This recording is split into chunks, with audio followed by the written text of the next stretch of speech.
In brightest day and blackest night, no evil shall escape our sight. Let those who worship evil's might beware our power. Clobby and Loki's light. Yes, indeed, we've blasphemed the Green Lantern oath, but it's worth it because I love the Green Lantern. Love Green Lantern, folks. And sorry. Welcome, Clobberers. I love Green Lantern. I can't speak, but I love Green Lantern. And I also love this man who's joining me tonight, a fantastic friend that I have been known for almost 2 years now here on YouTube. A great buddy, and we've had so much fun doing live streams together on each of our channels. This is our monthly DC animated film review. Green Lantern Emerald Knights, joined again by the great Stone _ Loki. Hey, buddy. With blood and rage of crimson red ripped from a corpse so freshly dead, together with our hellish hate, we'll burn you all. That is your fate. Greetings, brother. Loki's not here. It's Atrocitus. Holy shit. oh my God. Oh, it's a battle royale between the green and the red. Oh my goodness! Thank you all for being here, my friends, Globberettes. So that was a good one, dude. I did. It just took the 2 seconds before we started. I decided to do that with the oath, and then you come up with that one. Man, it just shows we're on the same page, bro. Hell yes, we are, brother. Whether green or red, damn straight we are. Yes. Hell yeah. Man, well, I tell you what, I'm. This is spoiler. Well, we're going to be doing a lot of spoilers, but spoiler alert one is we're going to be talking about something. Finally, for a change, we'll get to talk about something that I'm excited to talk about, which hasn't happened for me in a while. I'm really, really excited to talk about this because it's something I love, and we'll get to that in a second. What we should do first, though, is some greetings, some show notes. We'll do that after I do a few show notes here. Actually, I'm making my spoiler alert thingy that I forgot to make. So, because we're gonna, it's good to let people know you're doing spoilery stuff in case, they haven't seen the film or whatever. Oh yeah, I always like to do that, so I had to make that. So just getting that ready. Anyway, first of all, yes, let me do some quick show notes. Tomorrow night, it is my honor and privilege to be on King Dolphin TV, my buddy Raymond Feliciano's channel. I will be guesting with along with our great buddy, the LT, the Great Lord Thoth, talking about one of the favorite subject of all three of us, the Legion of Superheroes. We are huge Legion of Superhero fans, and I can't wait. And again, yes, everyone, by the way, yeah, welcome to Monday Night Mark Z Comic Talk. I forgot to say that at the beginning because I was so preoccupied with weaning around with the oath and stuff. Wednesday night, I'll be here just hanging out doing Wednesday night type stuff. Wild Card Wednesday night. And Thursday night, Clobby's Clubhouse is in session, of course, with my wonderful first officer, Raquel, and our great chief engineer, Mark D. with a C. And then Saturday night, Star Trek. This will be it. We will be done with the Star Trek Next Generation crew. Oh, I feel so bad that you have to watch Insurrection. But you know what, dude? At least after then Nemesis too. Jesus Christ! But you know what? Nemesis still isn't as bad as Insurrection. I can take it because the next week we get to start Deep Space Nine. That's so awesome. Me and Eris just finished watching Deep Space Nine. So that is so awesome that you guys are starting. This was her first watch, and she absolutely loved it. She said, now I understand why you go off so hard on what they've done, because this is peak Trek. This is top peak Trek. This is everything comes together. The stories are so interwoven.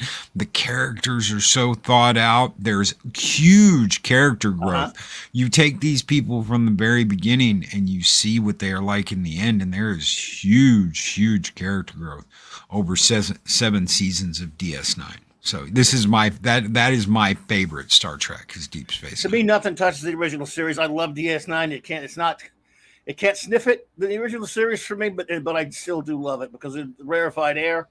However, I don't argue because DS9 is wonderful. I do love it. Look, we're starting on it a week from now. I couldn't wait 2 weeks ago when I was running out of good things to watch.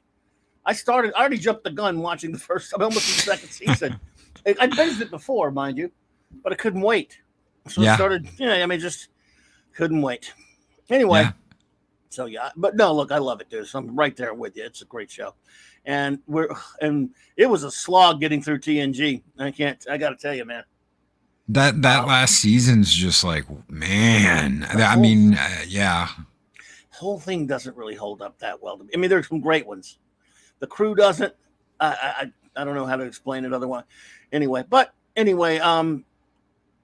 as for those who do not know, or for those who may not be familiar, Loki and I, sometime last year, we started this tradition when we decided to review a bunch of the DC animated films. For those who are not familiar, up to speed with what that is, DC, as you know, they make a lot of live action crap, or have, but they make animated straight to DVD / Blu-ray films, and have for quite some time. Now, in my personal opinion, since we're just doing things for fun here, we're only going to review the ones we like. There's a lot of my hate, anything after 2011, basically. But there were a few of them I really loved, so I thought, or even liked a little bit enough to where we could review and talk about them. And so we've been doing that, and we're running out of them, to be honest, but there are a few more to go. I really like Death in the Family. I thought on DVD or on Blu-ray. On the Blu-ray, it was kind of like a pick your own. I know you watched it on like a streaming service, right? Yeah, I don't know what happened.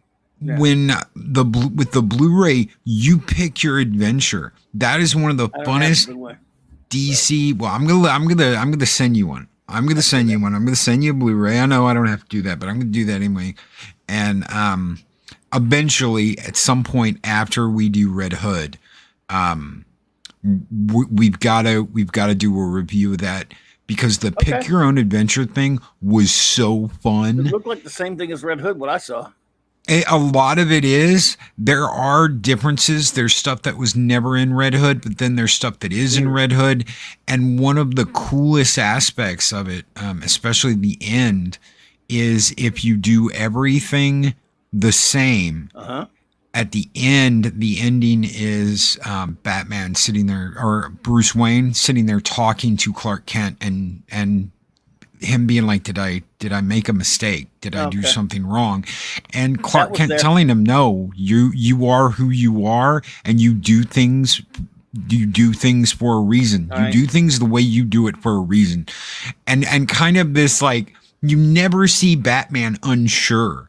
And in a Blu-ray where it's like you can change anything and it can be something different. You get a different ending. You get a different middle. Some people turn bad. Some people challenge their ideas. For it to end like that in one of the endings, which is the main ending of the Blu-ray, Batman, you do everything that happened for Clark to reassure him, and him to be like, yeah, I'm Batman. It was just a really cool little thing. Oh, I'm not objecting to do it, and I'm just telling you what I saw. It had that, but it didn't have. It lasted. It had nothing but. Well, it's hard to explain, but I told you before, the things that I saw, and it was on HBO Max, didn't have. It would last like 15 minutes. So, I mean, I don't know what's going on, but so you don't have to talk me into it. I really want to do it, dude. I guess I'm gonna have to see that though. You know. It was fun. It was a fun thing. I'm down with it. So, it was a fun thing. I was surprised. They did that, and they let you like pick your own way of what would you do? What would Clobby do? Would he do exactly what happened, or would he change something and mull it over and go, you know what? After all these changes and seeing how these characters develop in different ways, you go back to what really happened and go, no, it had to happen that way. I hear you, dude. Well, no, I'm with you. I just told you what I saw. I mean, but I want to see it now. Absolutely. Let's say our hellos, and we'll get started on our review, because I had to pull my chat all the way back, so I don't know if anyone who's saying anything, I apologize. I can't see it because I pulled it back so we could say our hellos. Guess who's here? Apollome's minion. Apollomy. And the puffer. And the puffer. The pupper, the official Clobbering Times doggy. We love Apollomy. You better be having both hands on that wheel, young lady. Our great buddy Chris Persia. Hey, buddy. The wrench of wrenches. Master of all that is wrenchness. That's for sure. I don't know if you know him, but you should, because he's one of my greatest, another great friend I made over here since I've moved here a little over 2 years ago, a couple weeks, Loki, by the way. J-Man who has a great channel. He is an awesome dude. Another man. I've met more Canadians, well, virtually speaking, since I've been on this over here at YouTube. And he should be king of Canada well, Chris Persia should too. They can take turns. J-Man's absolutely excellent. Indeed, he is. He's a great pal, and we had a lot of fun reviewing Boar Stolen Thunder the other night. Oh, I'm sorry. I didn't. Yeah, it's wow. It's his fault. It's his fault. Yeah, he made it. I didn't want to. J-Man, done. Oh man. Joe's Atmosphere, a new friend of mine that I made over at our buddy Nick Weiser's comic shop talk the other night. He does on the Friday nights there, and a fellow Asianian, and it's good to meet you, sir. Did y'all share a pizza?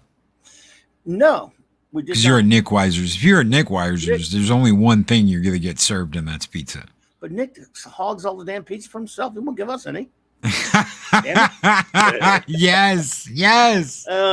D-Bud Martin, the man of iron, buddy. I hope you're doing well. Good to see you, brother. What is going on, D-Bud?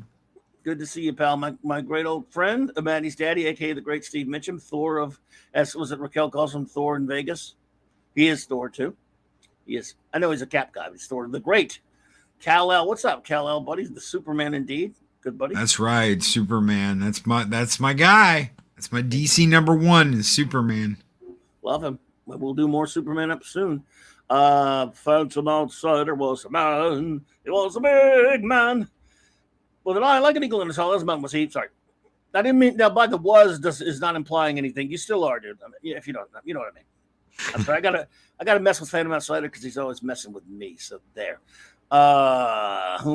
Orville Nation, what's up there, PJ? What's up, Good PJ? He's got such a good channel. He really does. He's got such a good channel. Oh yeah, please, if you haven't subscribed to Orville Nation, my buddy PJ, an awesome channel, and an awesome dude. One of the nicest people you will ever meet on YouTube. We love PJ around here. He has been a good friend to our channel, and he is a good friend to all channels. We grow together, as he likes to say. Let's see here.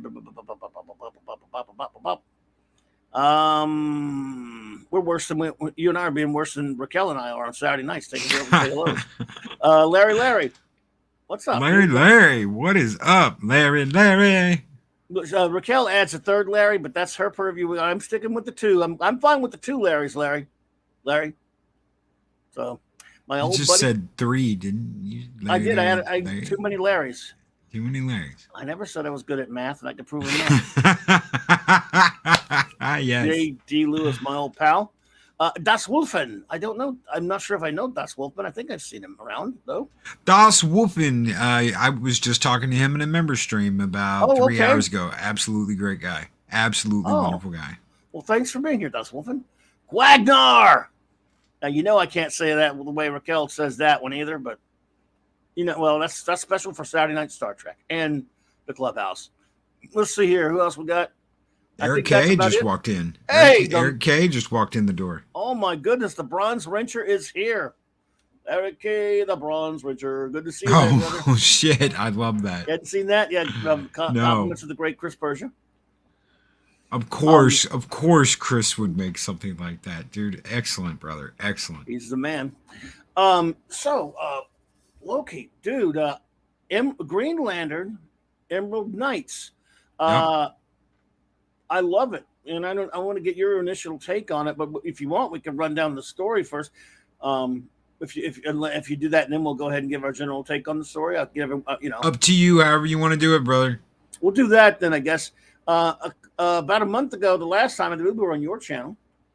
Yep, and we did First Flight. Right, we spoke of this film right here, Green Lantern First Flight, everybody, just to bring you up to speed. And now we have Green Lantern Emerald Knights. And one of the things, before we get started with the story, that struck me, Loki, even back when this came out, which is a couple of years after First Flight, is how, and I kind of love this, by the way, because it's not a comic, it's a movie. It totally, completely ignored everything in First Flight. Yes. There's no continuity whatsoever between the two films. Zero. But you've got Nathan Fillion as Hal Jordan, and you've got Epping Henry Rollins as Kilowog, man. And the thing is, dude, That's the cast is way better also. But what I love is because you remember all the things I bitched about with Oh yeah. First Flight. It was okay, but there had a lot of things that pissed me off in that one. None of which pissed me off in this because they were perfect. I loved. Now again, if I have one complaint, it's not really a Hal Jordan story, and I would love to have seen that a Hal Jordan story this good. But what it does, for those who do not know, now again, we're gonna have spoilers if you have not seen it and you would like to. Well, here I'm not supposed to use the word recommend. I don't recommend stuff usually, but I'm not gonna say recommend, but I dearly love it. How about that? Absolutely. So there we go. This film is about. Well, there's a frame story that houses four short stories. Yes. It's like a multi-lantern origin story. If you ever wanted to know more about the origin stories about some of your favorite lanterns, this is a movie to watch. Absolutely. And it's Hal Jordan telling the stories. Story opens up with a DC villain called Corona, a very classic Green Lantern villain called Corona with a K. Basically breaking through. He was one of the Guardians of the Universe with the rest of the Guardians, the O of Oa, who created, basically, came up with the rest of them, and he was their biggest. He turned on them, became, their biggest baddie, and now he's back, and he's coming through the antimatter universe because I won't go through all the details of what they did to him. It would take 3 years. Needless to say, he's coming back through the antimatter universe through this sun, right? And using shadow demons, which is, again, sort of from DC. And he's heading towards Oa. He's going to just wipe out the universe with antimatter, very similar to the Anti-Monitor, if you will. But not Don't quite. forget, he does these things rip a lantern to shreds. Yes, it opens up. They just, and they're antimatter. They rip a lantern to shreds. It's exactly right. It's the very outset of the movie. Here you see Ganthet receiving that ring of that Green Lantern. That unfortunate Green Lantern. Again, when we tell the story, I'm going to presuppose all of you understand enough the basics of Green Lantern where you don't need to explain rings and all that stuff. So the Guardians realize that this threat is imminent. It's on its way. They've recalled all of the Green Lanterns, and so they tell the Green Lanterns, go charge your rings. This is going to be rough.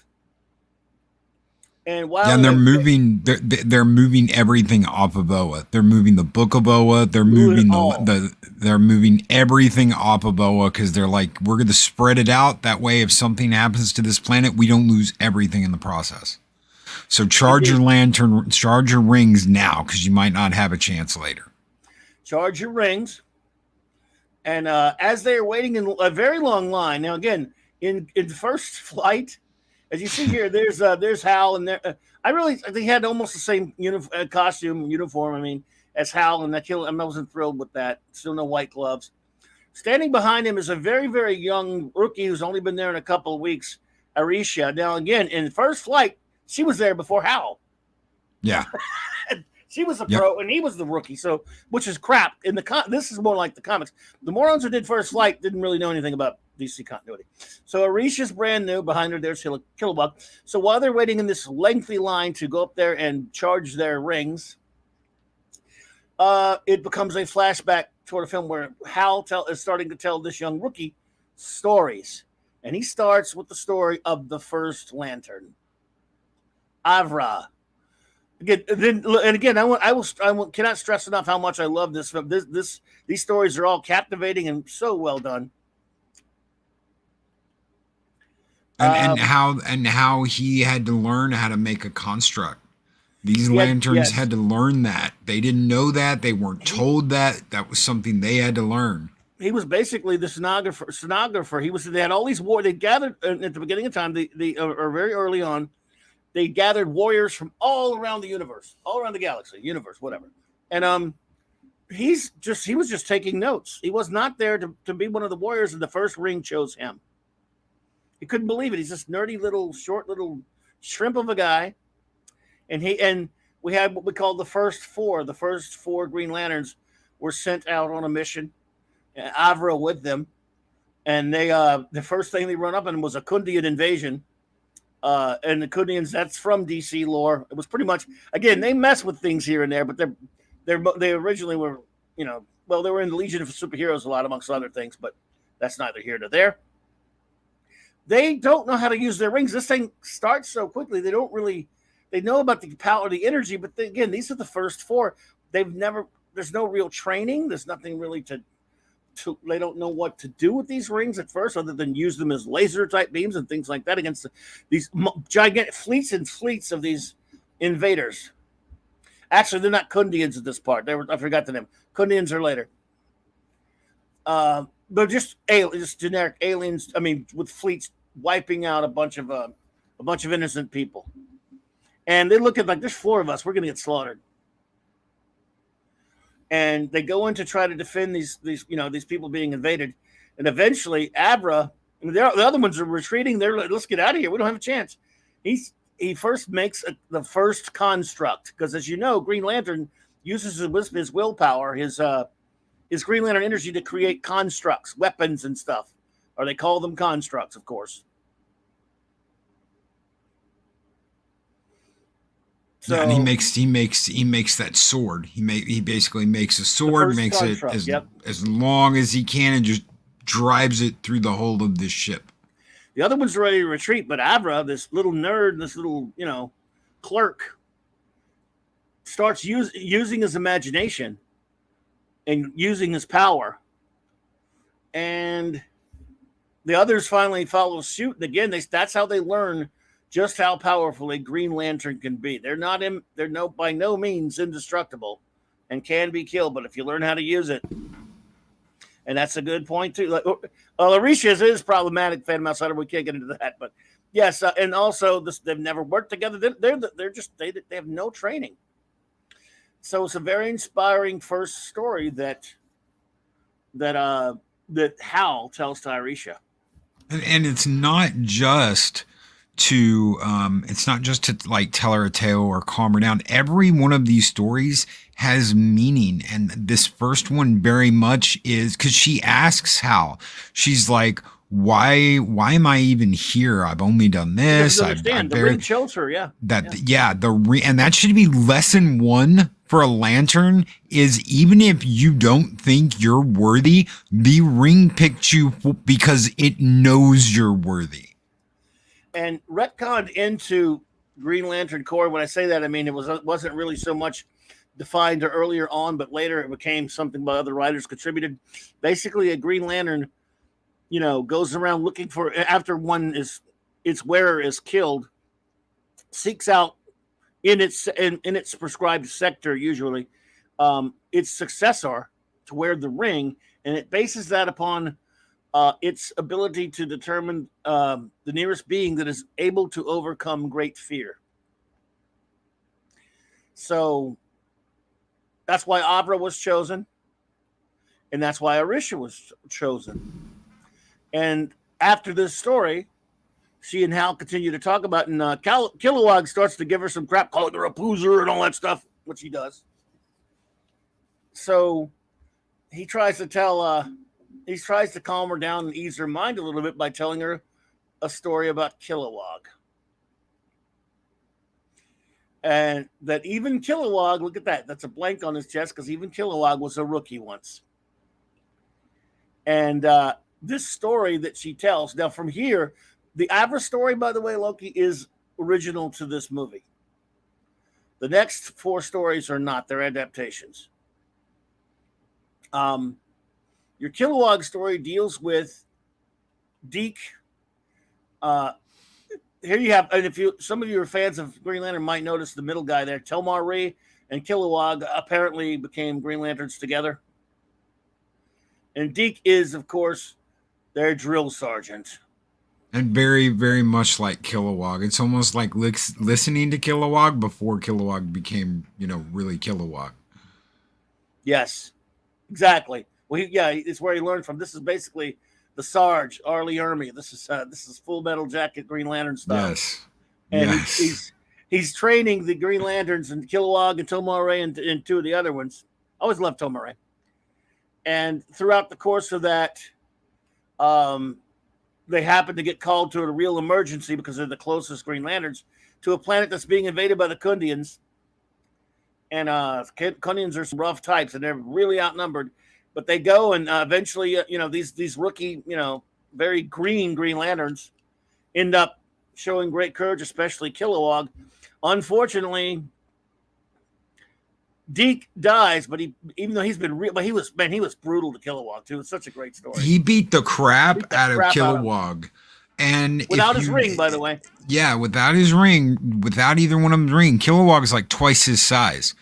And if any of you have ever been in the military, when you see someone who maybe has gotten enough of the drill sergeant and decides to buck up to the drill sergeant when the rank comes off and it's mano a mano, there's going to be a fight, and I guarantee you that drill instructor is going to beat the crap out of even someone 10 times bigger than they are. It's just the way it works. Did I see Hungry Boy in there earlier? I may have missed him. Hungry Boy, were you out there, buddy? My chat may have jumped on me. I don't know. Forgive me if I'm seeing things, everybody. But hail to Hungry Boy just in case. Or if you're watching this later, Hungry Boy, love you, bro. Because I can't remember if I saw him in there or not, because I may have missed him. Anyway, I'm sorry about that. Go ahead, but continue, buddy. But just saying, he kicks the crap out of Kilowog, and Kilowog's like 3 times his size without the ring, and then basically leaves him there on that planet when they go to answer the call, when the emergency call comes in and they go to answer it. Kilowog doesn't follow him immediately. It's almost like he's gotta sit there and think, am I worthy of this? And then you're gonna get your answer later. Yeah, I love Kilowog, man. He's one of my favorite characters. Yes, absolutely. And I love the fact that Henry Rollins played him. I do. I absolutely love the fact that Henry Rollins played him. Henry Rollins has always been a favorite actor of mine.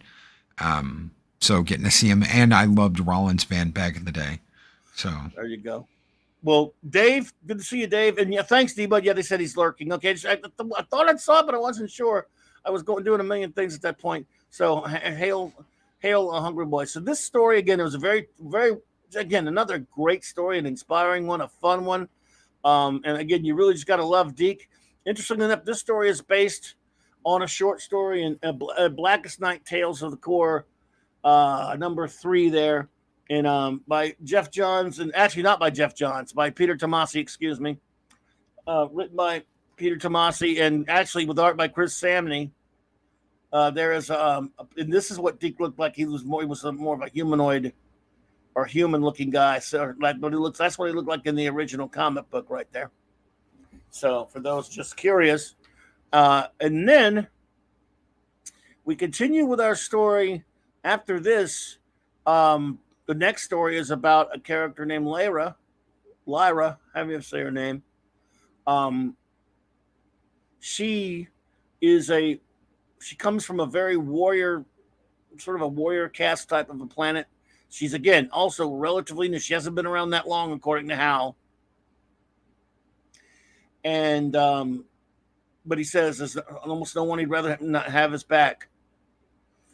And by the way, anyone who is wondering, yes, another thing that this totally contradicts First Flight is Sinestro is in this whole thing, and he is a good guy. He's a Green Lantern through the whole thing. He has not turned yet. And even though you get told later. Oh, later. Yeah. Oh, yeah. Yeah, you get told. You get kind of like a peek behind the veil of what's going to happen. But that dies with Evan Sir. So. Yeah, I love anytime I get to see Evan Sir. I'm like, yeah. So Lyra, this story, the next story where Hal is telling Arisha about this character of Lyra. Now they're on the space station thingy, waiting for Krona. All of the Green Lanterns nervously, awaiting the big fight, and he tells her about Arisha.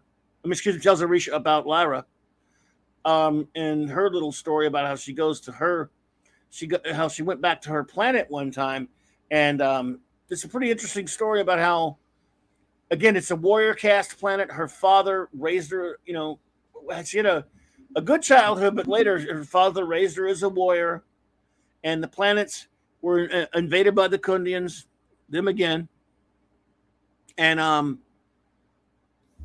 at some point, the father basically remembers the origin how this Green Lantern Gallius, it was kind of fun seeing Gallius, by the way, shows up and tries to help them, but he's just outnumbered, ends up getting killed, and his ring leaves him, and the father, the warrior, the king of the planet, thinks he's going to get the ring, and it bypasses him and goes to Lyra, goes to his daughter. So she becomes the Green Lantern. He's pretty pissed off about it, but this is a story of her returning after being a Green Lantern for a while, and she has it out with him and has a big fight with her father. And what'd you think of this segment? I thought this was pretty cool. Oh, I thought it was great, especially the way the fight ends. I don't know if you want me to say that or not.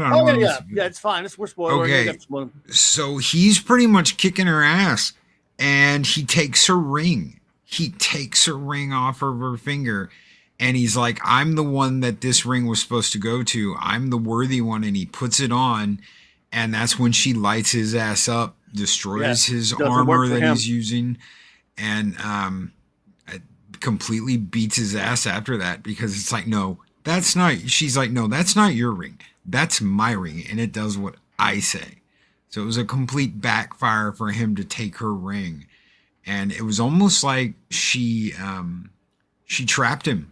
She set a little trap for him, and he fell for it. Absolutely. And she didn't like to do it after she ends up, having to kill her own father. Which she doesn't. He does that to himself at the end. He does it to himself. Yeah. She cried. It hurts her because they've been having, some flashbacks to some better times when she was young. And he was also proud of her, actually, even though, again, it was a very noble type of an ending type thing. But even though, yes, she beat him, that's still his daughter. He still died proud of her. So it was a very touching story, which, of course, originated in the Green Lantern Corps Quarterly from 1993, I believe this was, or whatever. Clobby knows his shit, ladies and gentlemen. Well, I wanted to have the pictures from it. I don't know about all that. I don't really. Travis Charest on the art. Huh? Oh. I said, You were like, I don't know that much. And I'm like, yeah. I don't think I do. No, you know your stuff. But you can see she looked pretty different in the Travis Charest art. And her father looks similar, though. Yeah, in the dragon armor. That's the armor that basically gets destroyed when he puts the ring on. Because she's like, no, I control my ring. You don't control it. Even if you take it. No. And so, again, a very interesting story. Very nicely done. And again, just this thing is so well written. Yes. And again, I have no problem with them adapting great stories. So, yeah.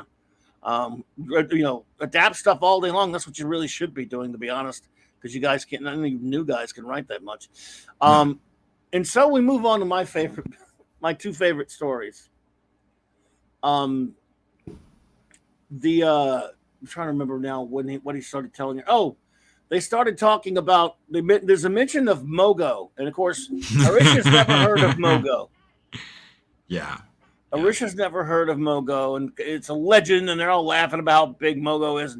It's like the biggest Green Lantern of all. And then they may even make a joke that there are bigger ones. You have a statue of that, Alan Scott? I hope not. That costume sucks for Alan Scott. Let me see. I hope you don't have that costume. That bites. I hate that costume. Just kidding, J-Man. You can have any costume, any statue you want, bro. I pick on J-Man, but he knows I'm kidding. Oh, man. But so anyway, they're talking about Mogo, and this leads to the next story where, again, Nathan Fillion, who does a terrific job as Hal Jordan telling these stories. I love how Hal Jordan's the greatest Green Lantern ever in the universe, by the way. But anyway, we all know that, though. And he tells her the story of Balfunga the Unrelenting. He relents, all right. Balfunga. Oh, the real one. Okay, good. Thank you. Just want to be sure. I didn't want to have to kick you out of the club. I'm gatekeeping you, buddy. I'm sorry. Oh, look. I love the original costume. I love Alan Scott. I'm talking about this one here is not quite the Golden Age one here. There's kind of, I mean, it's okay. And maybe it's just the stupid face throwing me off. It may be fine.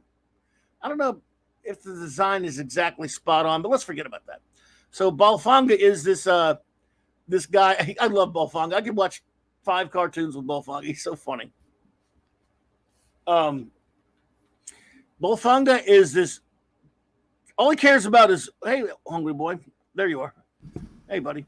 All he cares about, Loki, is fighting and fighting. Combat. Yep. What he lives for. And he wants to beat everybody in the universe. He's a warrior through and through, wants to take everybody out. I'm better than everybody. I'm going to take everybody down. Nobody can beat me. He gets punked because he goes to the one guy he thinks is going to seal his deal of being the greatest warrior of all. It's kind of funny. This being that he beats decides to screw with his head, so he's going to kill me anyway. So he's heard of Mogo. Now, of course, why he tells him about Mogo, I guess he just figures, I'm going to get some revenge on this guy. I'll just tell him to go after Mogo and see what happens. So he says, no, you may beat me, but you could never beat Mogo, basically. Right? So he never heard of Mogo, but he goes and he quickly researches things, and he finally finds out the world where Mogo lives. Okay? And Balfanga lands on this planet. And he's got his ship and everything, and he's has to set up shop, and he keeps yelling at Mogo to come fight him. Mogo won't do it. He can't get Mogo's attention.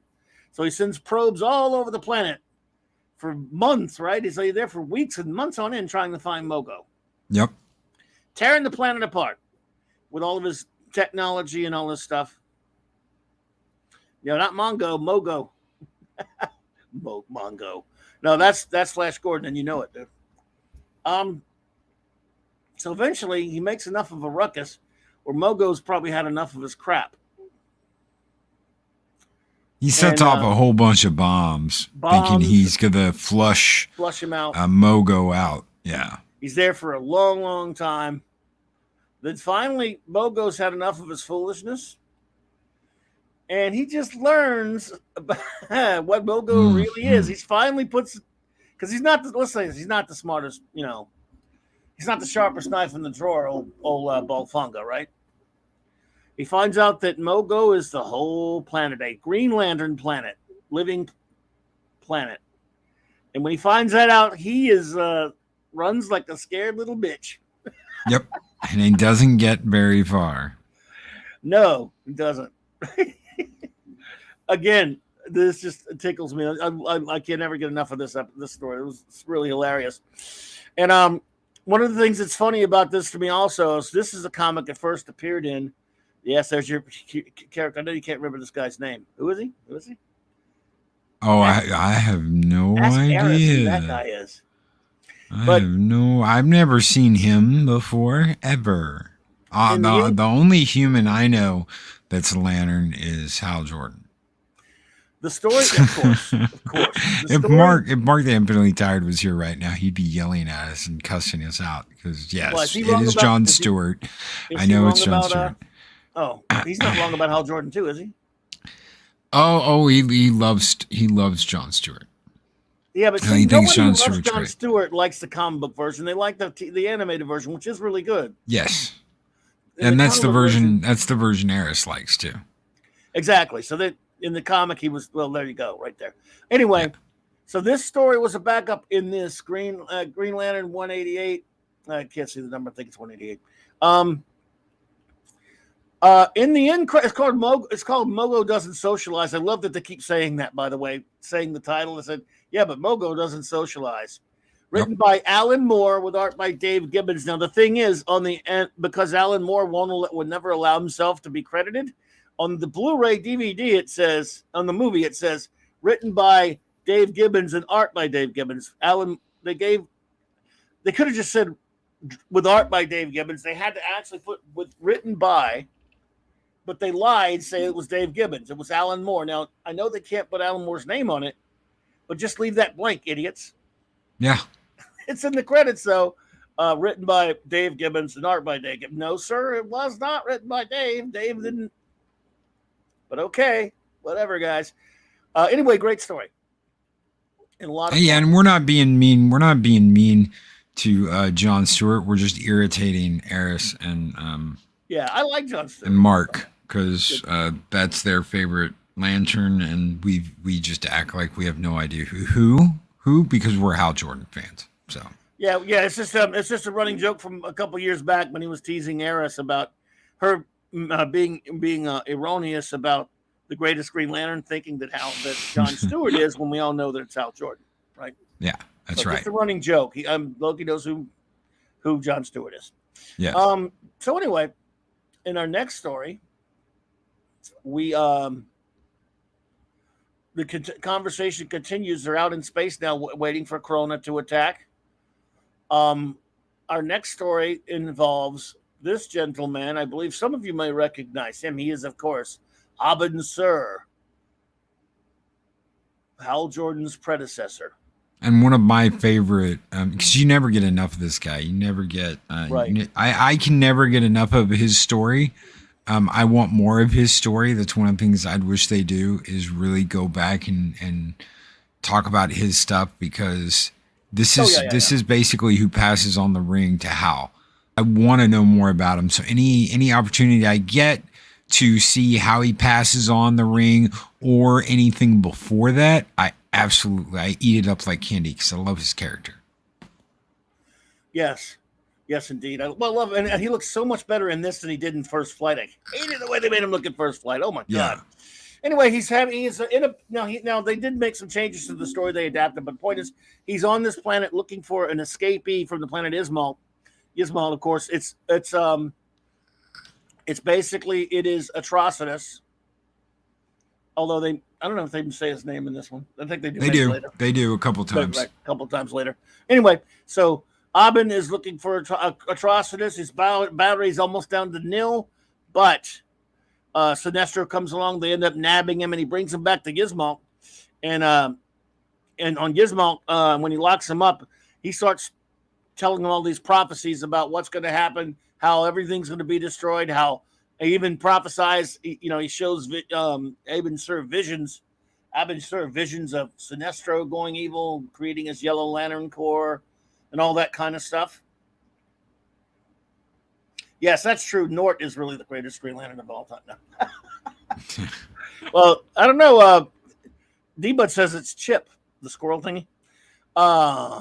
Anyway, so this story, and it's really good, but this story, there was a change made to it. It was originally appeared in Tales of the Green Lantern Corps #2, and of course, it was called Tigers by Alan Moore and Kevin O'Neill. Now, you got to read this story. It's better than the way they did it. It was fine. This was okay the way they did it here. It was really good, but this is a little bit better. This story, even with the wacky Kevin O'Neill art. This story explains why. Because if you've ever wondered why Abin Sur crash landed on Earth, this story explains that. Whereas this story that we see in this episode really doesn't. But in this comic book, it does. And in the end credits of this one, they list Jeff Johns as the writer, with Kevin O'Neill as the artist, which is a flat-out lie. It's true that they replaced Atrocitus, but they replaced the guy that the villain that gives all the prophecies, of the evil monster that gives the prophecies in this comic book, was not Atrocitus. This is before he was created.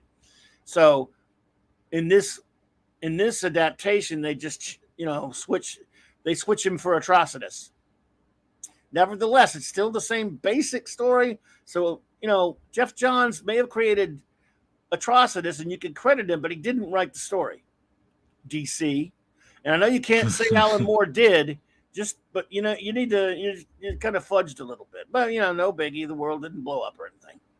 You know what I find is super interesting about this little episode in this movie is that Abin Sur, it almost doesn't matter if Atrocitus is telling him the truth or not, because he's like, destiny's destiny. So what's going to happen is going to happen. Whether he believes that Sinestro is going to go evil or not, which he doesn't. Right. Whatever's destined to be will be. Now, some people would argue about that and say, but that takes Well, they all of argued. your. They did argue. He and Sinestro argued. Yes. And that takes all of your free will out of the equation. But it doesn't, because it is your destiny to make the choices you need to make. And you still have to go through all that and make the right choices. Indeed. And like I said earlier in the episode, they have a long argument, Abin and Sinestro, about whether it's destiny or luck. And I want to thank the great Cardinal Sin for the $9.99 super sticker. Heck Thank yeah. you, buddy. Good hanging out with you last night on Mark Sunday Night Geekery, buddy. Appreciate you. And thank you so much for that super sticker, my friend. You're too kind. So yeah, again, but it was really well done though. Again, like I said, I was that 2 of them? Yeah, he sent you a #1 fan, and then he sent you a thank you. Oh, so the pair's jumping up and down on the first one, and it says #1 fan. On the second one right below that, it is the pair doing like a bow, saying thank you. No, thank you, sir. Appreciate it. Again, it was fun hanging out with you last night on Mark's show. Appreciate it, We got to get you 2 monitors, brother, so you can pull up one for chat. We got to get you a second monitor. Oh, nah, this old. I'm looking into getting a new computer soon. This thing's very old, but yeah, it's about 10 years old. But yeah, it's slow. But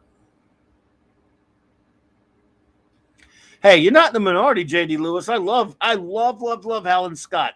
Hal might be my favorite, but I mean, I adore Alan Scott, and I hate what they've done to him over the past few years. So absolutely complete disrespect for Alan Scott's character the last couple of years with DC Comics. It's wrong. It's absolutely positively wrong how they've treated him. Absolutely. And so now we're back to our framing sequence of the film. You had the 4 short stories, which were just excellent, man. They were a lot of fun. I love this format. I mean, I love short stories. Raquel and I talk about all the time how much we love short stories. And it works so well for comic book characters and even animated films. And it's nice to have it, obviously it's great that they did it. They wrapped it in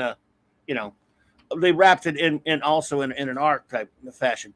So we're back to the crisis. They're on that space station thingy, and they're about to be attacked by Krona. It's time to get down and boogie with him. He comes out of the sun thingy, and he's attacking. And Arisha actually comes up with an idea on how to stop him. But he's cutting Green Lanterns down left and right. Oh yeah, he is destroying them. He and his shadow demons are wiping out Green Lanterns. Absolutely. And you see like the rings flying past the lanterns that are still fighting. Like the rings are on their way to go find somebody. While it's something that they didn't have to do and could have easily been ignored. Yet they're all fighting this thing, and rings are flying around to go find the new lanterns. Yes. By the way, Phantasm, they didn't have Sodom Yacht in the story. That would have been nice. That's from the Alan Moore story, and they used them later in the Sinestro Corps War or something like that. Sodom Yacht was supposed to be the ultimate Green Lantern. He was a Daxamite Green Lantern that was in the original story, but he's not in this. J-Man, DC's disrespecting a classic character? Say it isn't so. That never happens. That never happens every day. So yes, everything's great. Everything's great at DC. Oh, yeah. Their comics are just flying off of shelves. Yeah, absolutely. They're fine. So again, the Green Lanterns come up with the idea to push Oa, saying since Krona is comprised of antimatter, push something big enough with matter to make him push him back into that sun, make him kill him, to destroy him. And the Green Lanterns all get together to use their rings to do so, to push Oa into him. But of course, that's a tough ask. It's very difficult for them to all do. They're trying. It's not working all that well, but then along comes Mogo and turns the tide, and they push Oa, effectively destroying Oa, which has been evacuated, into Krona, and they destroy him. Or at least put him out to pasture. for a while. We didn't, they never destroy anybody. And so that basically wraps up our summation of the film in general, which again, which we both, I don't know about you, can't speak for you, but I really, really enjoyed this. I love this one so much more than the other one for me. Absolutely. When we were done with First Flight, and Clobby mentioned this, I was like, yeah, because he said it was better than First Flight. He goes, it's so much better. Emerald Knights is so much better. We're already on a kind of the Green Lantern thing. I was like, heck yeah, I'll watch it. I had not seen this. Oh, really? I didn't know that. Okay. Oh, yeah. I'd not seen Emerald Knights yet. Wow. So I actually saw this for the first time today, about an hour. I finished it about an hour before the show tonight. So it's all still fresh in my mind. I would watch this again, and I would go into a theater and watch this. I would pay to see this in the theater. Would it have been nice if we could have got another one with the same type format? Man, we've talked about that with some of these great ones, either an extended version or a follow-up movie, and this is one of those. We should have gotten an extended version or a follow-up movie. Absolutely. What a missed opportunity. And they talked about it back then. And you gotta think, this is like the top animation superhero movies.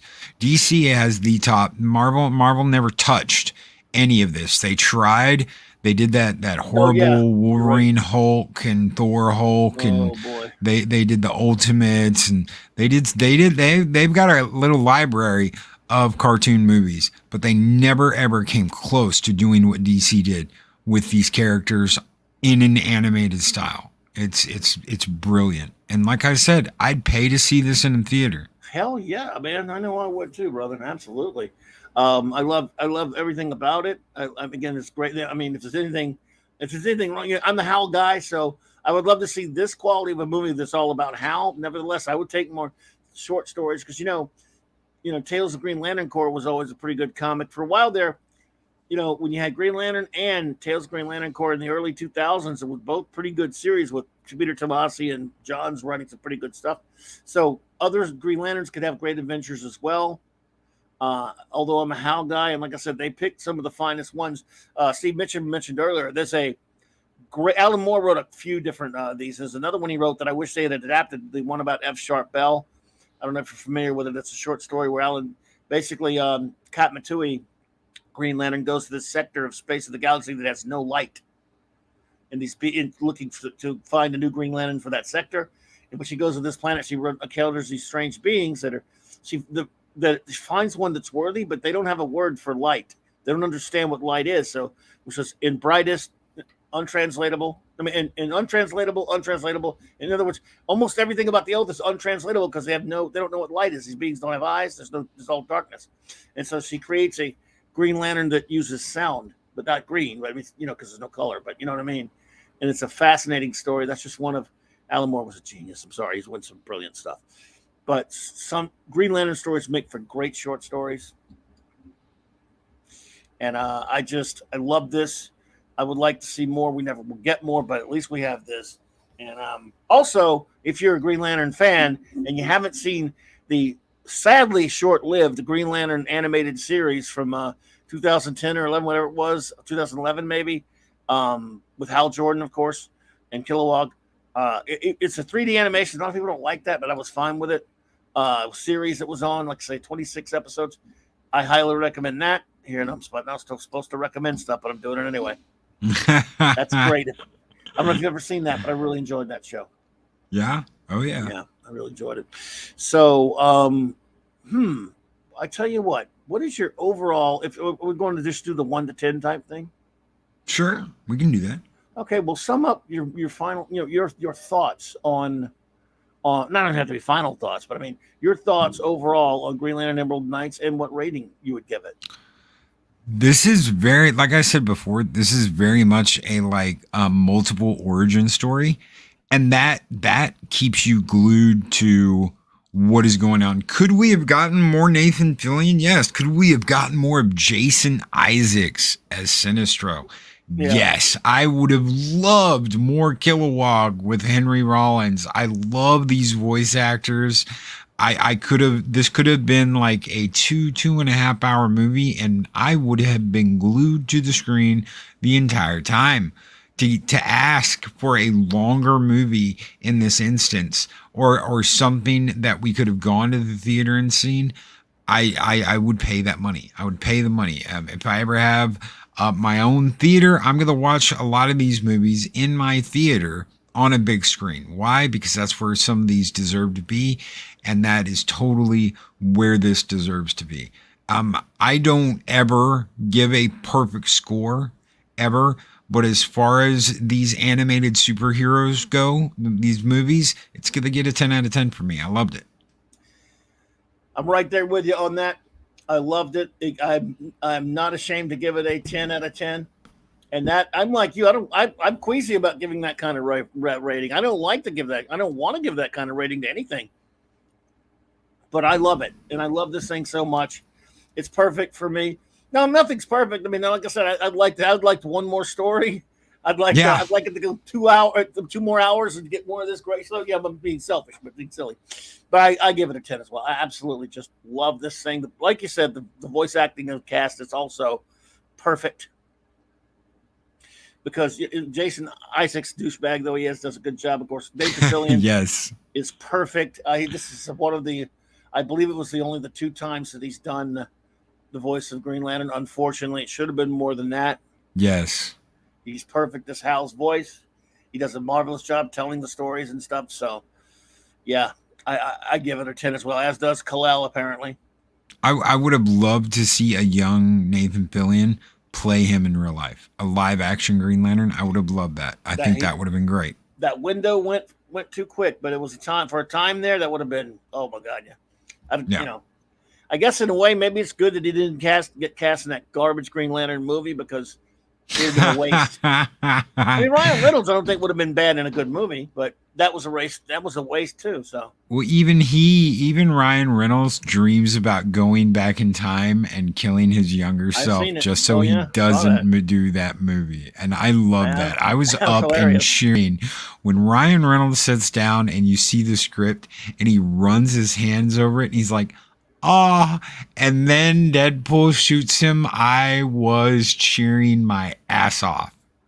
Yes, don't make him go through that, because he really wanted that movie to be good. He did. He loves Green Lantern. He loves comic book movies. But what happened? Studio interference. Shit didn't go right. And yeah. Your muscle uncle. Good to see you there, buddy. Yeah, absolutely. And he gives it a 10 as well. J-Man, take it easy, bro. Have a good night. Thanks for hanging out with us tonight, buddy. Heck yeah, J-Man. Take it easy, brother. Yeah. Dude, it's just all a big shame that these movies turned to garbage after the Screw 52. That horrible Flashpoint crap, which I hated, and then I hate everything after it. These, and I've watched a few. Some of them I couldn't stand to look at. And some people, some people like it. Some people like New 52. More power to you. If you want to like it, you can like it. I can't stand it. I can't stand what they did. I said that the other day. I can't remember what I was commenting on, but I was commenting on something where I was like, you know what?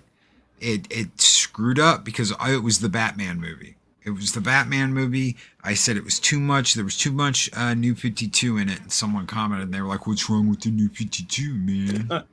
And I'm like, give me 5 hours, I'll tell you. Do I have to spell it out to you? This is why Bruce Wayne's parents were evil people, and that's when all that shit started. So, yes, pretty much. They did a little bit before that too, but for the most part, it was the Screw 52. Yeah. Now let's look at our poll for our audience. I asked the question before we got started. Let's see.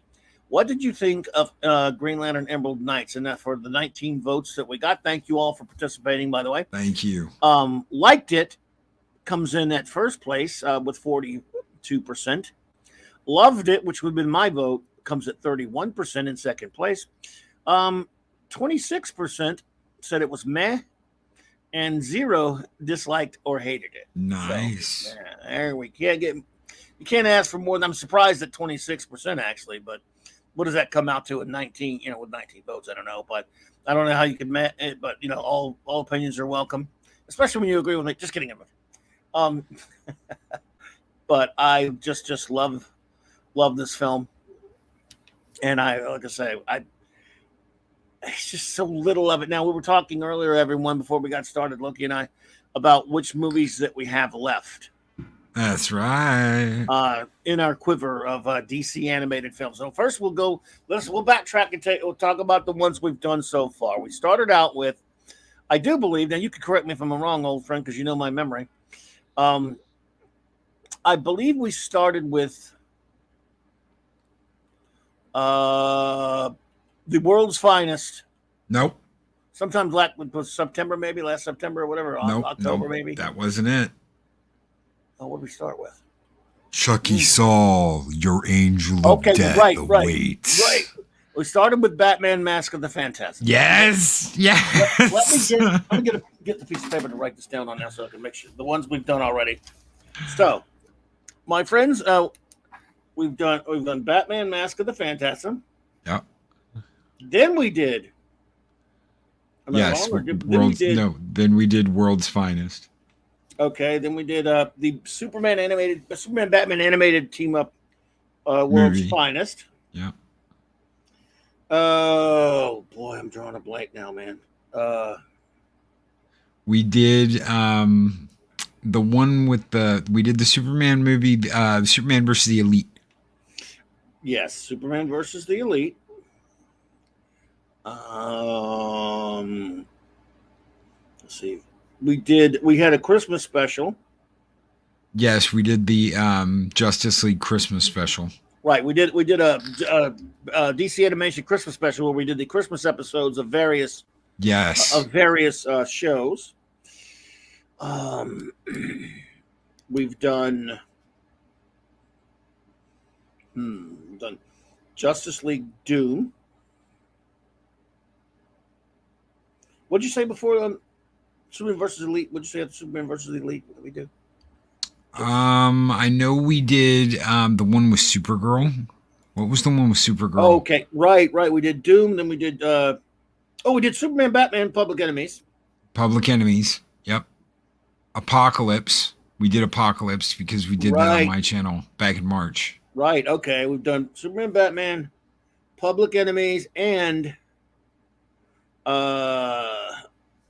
Apocalypse. That's the Supergirl one. And we've done Justice League, New Frontier, and Doom, right? Right. Okay. Let's see here. New Frontier. Thank you for the 499 super chat, dude. It says Cardinal says this club has a mind like a steel trap, closed and full of fur. I mean, that's about pretty much it. Full of something, all right. Sure is. Let's see here. Okay. Apocalypse. I can't find the one we did in May. We did Justice League New Frontier. Okay. New Frontier. We've done Doom. Come on. That may be it. That may be I think that's everything, man. All right. Christmas. Did the Christmas ones? So, well, that's since what was it, October or February? Somewhere in there. Yeah. Phantom Outsider. No, I hate Phantom. Justice League Dark. Someone else could handle that. Not me. This filth. We're only doing ones we both really love. Yes. So. And even though we did First Flight. Remember? Yep. Now, even though I had problems with First Flight, it was still one that I wanted to review. You know, and I like things in it. You know, so it wasn't like I hated it or anything. So. And we haven't done All-Star Superman yet, Chris. And Mark, you're late. Hey, Mark, what's up, buddy? Mark, you're late. We were talking about that one lantern that you and Eris like, but none of us can ever remember the name of because he's really not that important. Isn't it Martha Stewart, right?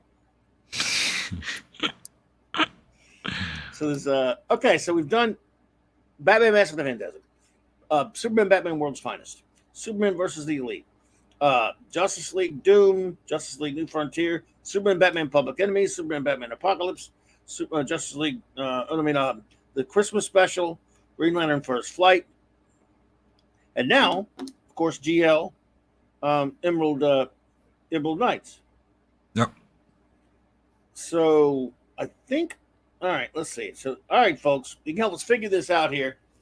I mean, we're going to choose the one to do, but you guys can help us figure out if you name some. No, don't name some because I know you're all going to name crap that just on purpose.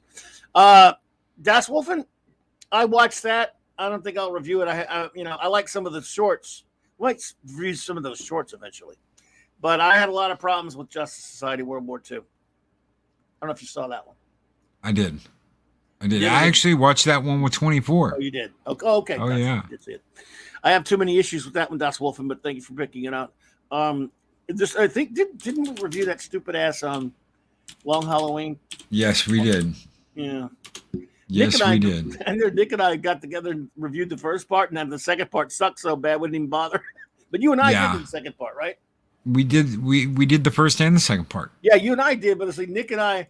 He asked me on him to do that with him, so we did that one night, the first part, and then when the second one came, we said, "Oh man, the second one's coming out next week. We can't wait." And I was like, "I don't." He didn't even bother. I was like, "Yeah, screw it. It sucks." But you and I certainly ripped at the new one. Oh yeah. Oh yeah, that second one just sucked. The end of the first movie was terrible, even though the movie was great. The movie overall was good, except for two parts. One where he says, "I never wanted to be a detective," and two, the very end of the movie. And then part 2 is all about Catwoman. It's not even about Batman. So. No, it's just a It's a Catwoman in the Long Halloween. Yeah. If that's something you guys want to see, that's not. Go watch it, but nah. Okay, so here's some potential candidates, folks. In fact, you want to do Red Hood next? Yeah, I'll throw that one in there as my contribution is Batman Red Hood. Yeah. That's next. So next month, folks, it will be Batman Red Hood, or is it Under the Red Hood, or whatever. What's it called? Right? That'll be on my channel. Okay. How about after that we do JLA Crisis on Two Earths? Totally. You ever see that one? Yeah. I like that one. Oh yeah. See, we're doing this to have fun, folks. So we're really kind of doing some stuff that we like. Maybe, yeah, not that I would never consider doing one we hate, but I get enough hate. Look, the past 2 weeks, things that I like turned to crap, and things that I hate, I've been beating the shit out of stuff. Doing stuff like this, and hanging out with Loki and talking about something we love. Yes. You know what I mean? Just hanging out with a bud and talking about something that's fun is always nice. And we could always do the Killing Joke. We could be, look, that's fun. We could be, that deserves the shit kicked out of it. Yes, we could do Red Sun, which is even worse than that I didn't watch. And we could do the Death and Return of Superman, which is another shit show. I'm willing. Okay, so candidates. That'll be the bottom of the barrel when we run out of everything we love. We'll do those when we run out of everything we love. Absolutely. So candidates for good ones to do. I'm writing some down. Let me see if you. All right. So Batman, Dark Knight Returns. We could do part 1 and 2 of that too. I like those. Yeah, I mean those are reviewable because I don't hate them either. I'm not the biggest fan of those Dark Knight Miller things, but they're two. It doesn't have to be necessarily something I'm madly in love with. That's something worth reviewing. I really like Peter Weller. I mean, I'm not the guy that's like, no, it's got to be Kevin Conroy, because I very much am. I'm like, if it's going to be animated, I want it to be Kevin Conroy. But hearing Peter Weller as Bruce Wayne and Batman, I was not put off at that at all. In fact, you could almost like just close your eyes and imagine that's the Bruce Wayne you saw in the animated series, old. Yes. So. Oh, absolutely. So we'll do those eventually. How about Batman Year One eventually too? Yes. Yeah. Yeah. Okay, so here's what I got so far. Next time we're doing we'll do Under the Red Hood. That'll be on your channel, of course. And then after that, let's do JLA Crisis on Two Earths. Okay. Cool. I think that's great. Now here's some potential ones. We don't have to schedule them or anything. Eventually, we should watch all those as many do like a review the DC short films, the short animated films. Have you seen any of those? You've got Yes. Okay. There's a Jonah Hex. There's a Green Arrow. There's a Spectre. There's a Catwoman. There's an Adam Strange. There's a Sergeant Rock. There's a Commandy. There's a Blue Beetle. There's a Death. All the varying degrees. I really like some of them, and I don't know if we could do them all at the same time. But and then they had that. Did you ever see that short Superman versus Shazam? It was like a relatively short film. It was longer than the shorts, but wasn't really a long movie length either. Did you ever see that one? Yes. Okay. So then the following, after we do Crisis, I'll tell you what. You want to move Crisis to your channel, and after we do Red Hood on yours, the next one on mine. You want to make the next one on mine All Star Superman, or that would be Bat Soups, then a Justice League. Yeah, Bat Soups and then a Justice League. That sounds great. Okay, so next month on your channel, Batman Red Hood. Then on mine, after that, All Star Superman. Then after that, do you want to do JLA? Yeah, that'd be great. Cool. And we're probably looking at like next month, either the 1st or the 8th. If you want to do it, yeah. I don't know if you want to do it on the same day and time, or do you want to whatever you want to do. We'll figure that out when we get closer to it. Right. But it'll be in that first week of August. Cool. And then after that, we can do in any order you want. Dark Knight Returns and then Year One. And then pretty soon we'll have to start thinking of other stuff to do. Oh yeah. I want to keep doing animation with you, dude, even if it's something else. Who knows? Maybe later down the road, if it could be a series or something like, the absolutely Justice League show or whatever, man. It's whatever you like. Batman animated series. Oh yeah, look. God. I'm up for that, dude. I got Superman, the series the other day. So, heck yeah. Yeah. I'm all up for whatever. One other one. I did kind of like that first Wonder Woman movie they did when she's actually Wonder Woman and not a Klingon Yahtzee like she is in the Screw 52. Yes. You know what I'm talking about? Yes. I like that. I thought that was pretty good. It was decent. Oh, yeah. She's actually Wonder Woman in the damn thing. Not, oh God, in the Screw 52 version of Wonder Woman, it's a horrible. Ugh. No, she is. Absolutely, she is. And that whole thing with Steve Trevor in that. And that's like that World War II movie that made me want to throw up that shit with Steve Trevor. It really did. Oh, God. I'm going to ask her again. It's my 19th time to ask her to marry me. What a fucking simp, man. You know what? If a woman says no and you you redouble your efforts. All right, that's fine. You want to redouble your efforts and ask her again when you think you've shown her a little bit more that, hey, you know what? I am serious about this. I love you. I want to be with you. If she questions that the first time, by all means, show her that you are and make a second run. She said no. But you don't ask her fucking 19 times and just keep asking her after a mission that no. They made him such a simp-ass bitch in that movie. Oh, God. It was the only thing I want to buy the Blu-ray when I can get it, if I can ever get it cheap, because it has that Commandy short on it. The Commandy short on there is pure Kirby. It's beautiful. I love the Blue Beetle short on the second Long Halloween, but no, I mean that Justice League thing, that Justice Society movie was stupid ass. Hey, Keely Chow, roll tide. Roll tide, brother. Was dumb shite because again, it could have been okay. But they only had a few Justice Society members, and there were so many missing. Yeah. And it didn't make any sense who they were using. It's like, and that whole thing with Superman was just crap. Yeah. Oh God, yeah. What they did with Superman. They did that just so they could have Wonder Woman running everything. And you notice that's all they did. You notice they didn't explain why Commandy came back in time. Yeah. That was Commandy in that cell, in that Yahtzee cell with the Superman costume. Yeah. Well, how'd he get there? We don't know. They never explained that. I don't really like what they did with Aquaman either. I just didn't like it. It got too much poo-poo in it. I mean, it looked good, I guess, animation-wise. I mean, they're good at making these things look good. But no. So, yeah, man, we got at least with this many, we got almost a year filled up. I mean, yeah, we've got material. indeed we do. I can't wait. I love doing these with you, brother. I absolutely I do too, man. I love it, and I love it. I hope you all enjoy us talking about these animated movies. I don't know how many of you watch. Well, got 19 votes on this one, right? I don't know how many of you like those. I wish I liked more. To answer Mark. Let's see. Mark, you talk not from a movie, but could you review Terror Prime from Teen Titans? I never watched that Teen Titans film. I couldn't get back past the animation style and the art style. I know people like it.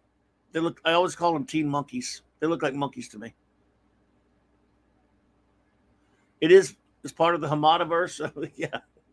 It says Das Wolf in that Justice League. Did you ever watch that cartoon? Oh, Justice League? Yeah. No, the Teen Titans one. Oh, no. I stopped after the first iteration of Justice League. I saw some of them.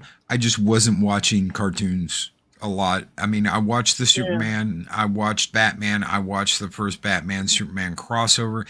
It wasn't until I would say I was in because I gave up on comics after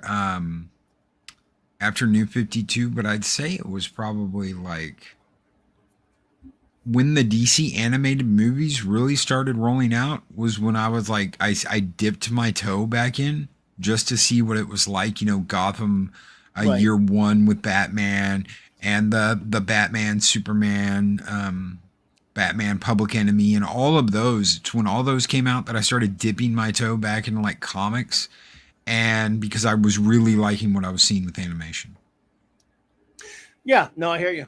I'm starved for it. See, the thing is, certainly I respect that, Mark. The story arc was excellent, but I can't look at that art. I just really hate the way it looks, buddy. Again, just me. If it's passable for you and you can watch it, more power to you. I wish I could. I can't. I mean, you know what he's talking about, like that anime style Teen Titans show. Yeah, I didn't mind the way it looked. There you go. I never jumped into it. Well, Mark says it's good. Not only Mark, but others say it's good, and I believe him. I just can't, the story wise, and so if you can handle the way it looks, I can't stand it. Especially since, they should have just made a normal cartoon that to look like at least the Bruce Timmverse stuff, or even better, make it look like George Perez did it. Make it look like Young Justice looked, which did look good. But in fact, was it? But I respect anyone who liked that cartoon, so that's for sure. Phantom Outsider mentioned something about Young Justice. I don't know if you ever watched it. Young Justice really looked good. I watched the first season. It was kind of okay. That was just not my DC universe. Too many differences from what I liked. They changed too much stuff, but it was kind of pretty good. And then the second season, when they finally came back with it, it became Woke Justice. So I didn't bother. Yeah, I don't blame you. Yeah, I was like, no. I'll just stick to being a 12-year-old and love my Batman Brave and the Bold. I'm fine with being a 12-year-old and watching that. Oh dear. Well, I'll tell you what, everyone, I thank you all for being here with us tonight. I'm not closing the doors, but I know it's late for Loki, so dude, if you want to hang for the rest, I go for a little longer on Monday nights. If you want to hang, please do. It's all up to you, man, but I know it's late, so I didn't want to make you have to stay late if you didn't want to. So. I do have to get ready for tomorrow. I know you get up early, dude. That's why I wanted to tell you that. I go late on Monday nights. You know that. I was up at 1 last night, and I got up at 7, and Loki hasn't stopped going. So we'll get some rest. I know these are late for you, but definitely next time. But today was really rushed, and like I said, I didn't even get to see the movie until I finished it an hour before the show. So no, I got you. I would have loved to watch it more than once. Usually I do that. Usually I watch them twice. Mm-hmm. But the last couple of weekends have been nuts. Plus I had to take my computer down, redo all the water for it, all the cooling. No, it wasn't that big of a deal. It was just, it's the first time I've ever done that on my own. So without anybody's help, Without anybody sitting there going, okay, this is how you do this is how you do that. So I basically had to drain all the coolant out of it because, yes, my computer takes coolant because I had to get a Ferrari. Like Mexican Iron Man said, I couldn't get a damn Cadillac. I had to get a Ferrari, which, God help me, open loop cooling systems that you have to replace the water in. You don't want to, you're like, I don't want to screw up money. This is a lot of money and I don't want to screw it up. And that's what you're thinking the whole time you're messing with it is I'm going to mess something up and then it's a brick. So. Oh my God. But yeah, thank you. Thank you, brother. Thank you so much for having me on. Thank you for doing these with me. And we got to talk about maybe doing like a comic book stream every once in a while. Well, yeah, we still got the review. We still want to, I'm getting reviews together still every now and then do a classic comics review, and you and I have talked about one. So yep. You want to get that together for next month? We can't, or later this month or next month. Whenever you want to do it, brother, I'm down. We're gonna do Alien or Predator versus Superman, Batman Predator. Yeah, Batman Predator. Batman versus Predator. Yep, I've got the Superman ones too. So cool. I've got the OG AVP run finally. I've got the Batman one, and I've got the entire Superman. Predator versus Superman run. So fantastic. Tell everyone what you got going on and anything with the channel this week and what's going on for everybody. Because obviously everyone knows Loki's 8 a.m. Central Standard Time, but tell everybody what's going on. Monday through Friday. Got Taco Tuesday coming up tomorrow with Mexican Iron Man. We're gonna have one hell of a show. We have got a YouTube talk coming up. I'm juggling whether we're gonna talk about copyright. Or we are going to talk about what to do when shit just doesn't work out sometimes. We are going to do a special stream on Thursday with Starry-Eyed Girl from the UK. We're going to have Starry-Eyed Girl. We're going to have Arwen Avalon. And we may have a visit from 6. I'm hoping she's done with, I don't know if she's going to be or not, so I'm not 100% sure. And I don't want to be like, 6 will be there if she hasn't finished watching the series, because we're going to talk spoilers. We are going to talk about this latest season of Stranger Things. Gotcha. And how I personally think it makes season 3 better. I was not a fan of season 3. I liked season 2. I loved season 1. I wasn't that big of a fan of season 3. But now that I've seen this, I'm like, okay, a lot more of that makes sense and things are coming together. And I'm like, I want to see the end of this damn show. And I want it to be good. I really want it to be good. And then, of course, we've got our Orville review Friday that I don't know if you're looking forward to anymore or not, brother. I will admit, but it'll be. I look forward to hanging with you guys. How about that? You know what? I got some messages after our last stream saying that they've screwed everything up, that the union isn't going to be made because of what they did. And when they get the sandwich, it's going to click in everybody's head. This is why all of this is screwed up. And they're going to send Gordon back and let him have his family. And I'm like, God, I hope you're right, because they came off as total effing dicks. So, well, apparently we're in the minority. Everyone was, I was on Doomcox last night with them, and they all loved it. Thought it was the most wonderful episode ever. So, which is perfectly fine. If anyone likes whatever they want to like, it's cool. But a lot of people were not only were they not put out by that episode, they weren't put out by the ones before it, and they loved that one. So I which is great. Look, I wish I were there with you, because I was so happy about this show coming back, and now I lost my love for it, even though I'm going to continue to watch it. And if the next episode's great, I will be happy. But I'm still pretty disappointed right now. And that's why it was so much fun doing this, because got to talk about something I love. But, but because man, dude, it was I'm devastated when I lose something like this. I just didn't think I would. But we'll see, man. And hey. Hopefully they do some course correcting. And they get back on track, and it's not as bad as. I don't think they think there needs to be any, so I'm not too sure. We'll see. Yeah. Everyone thinks I'm wrong, but that's okay. I'm wrong about everything anyway. I'm used to it. So. Hopefully you'll come join us Friday night too. Hopefully you'll come hang out Friday night. Oh yeah. Oh, I will actually. I think you're always welcome. Oh, dude, I appreciate it. I'm always a little bit before that. I'm always doing Nick's comic shop show, but I don't think he's doing one this week. So, because But by the time we get done, you guys are still on. But I don't like to bug you. We got a bunch of people in there, but I always listen and lurk. So, everyone, this obviously that's right. He's got Loki also has the Friday night show at 10 Central. Is it? Yep, 10 p.m. Okay. Central. There you go. Every Friday. Usually it's with Mexican Iron Man. Snowed Up took over last week, though. He just took over the whole show. He was like, well, it's not the Loki and Mexican Iron Man show anymore. It is the Jolly Show. Oh, my. God, I love that guy. Mexican Iron Man. Yep. Mike got kicked out. You got kicked out? No more Mexican Iron Man, huh? Man. No. He'll be back. He'll be back. I know you guys are just messing with him. I saw him on there, I think, when I popped in the other night. I thought I saw him. No, he wasn't there. He was out all night. Oh, okay. Maybe it was some other show I'm thinking. I see him everywhere else. So. He popped in for like 3 seconds last night on a Duke show, but his internet was so bad he couldn't do much. That boy's a mess. But thank you, man, dude. Thanks for hanging. Go get some rest there, buddy. And heck yeah. Hey, man, appreciate you so much. Everyone, thank you, Stone Loki, our wonderful friend. We love you, brother, and we thank you so much for hanging out with me, man. I'll see you soon. Thank you, Clobby. Thank you for doing this with me, brother. Thank you, buddy. Later, bro. You. Later, man. Everyone, the great Stone Loki, a sporting gentleman if ever there was one. So it was a lot of fun talking about this. I wanted to get him. I wanted to let him run because he's so tired and stuff like that. I mean, where he gets up early. I don't know how he does it.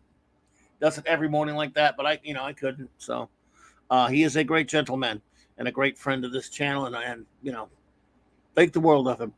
And it's fun doing this. So I'm next one we'll do, and it'll be on his channel, will be Batman Under the Red Hood.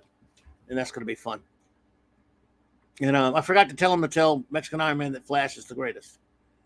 And and no one knows who Jon Stewart is. So yep. Well. What about everybody else? How you all doing here tonight? I'll just go for the rest. I'll in the hour, and then we'll get out of here because you'll at least round it out at the 2-hour range, if that. It was nice to have something. By the way, this is another thing. It was nice to, like I said earlier, it was nice to have something fun to talk about that I like. I hear you, D Bud.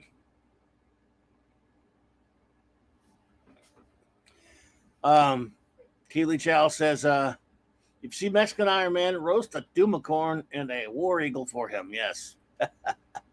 Yeah, D Bud, that's oh man, yeah, he's on at 8 in the morning. Loki's on at 8 in the morning every morning. So it's six your way. That's some earliness there, bro. I'm usually lucky to get if I get to sleep by 5 or 6. Then I wake right back up. I'll tell you what I am going to do though. I'm going to eat a cookie. Just a little piece of one now. I've earned it. There you go. Piece of a cookie. Yay.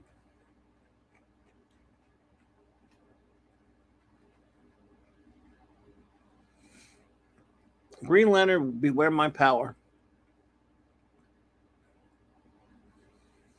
Das Wolfen, I don't blame you. Loki does a great show in the morning.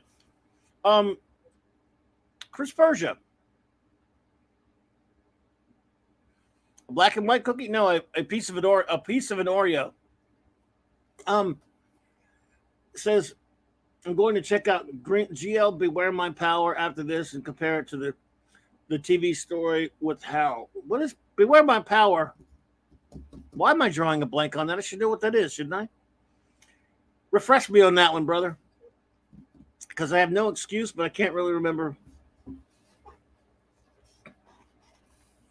what that means. Green Lantern, Beware My Power. Is that a cartoon or a comic? What the hell's wrong with me? Someone will tell me. Oh, hope to see you all in the chat of the Real BBC. I love the Real BBC. I try to get there when I can. Oh, that's a new animated movie centering. Oh, yeah. Okay. I got you.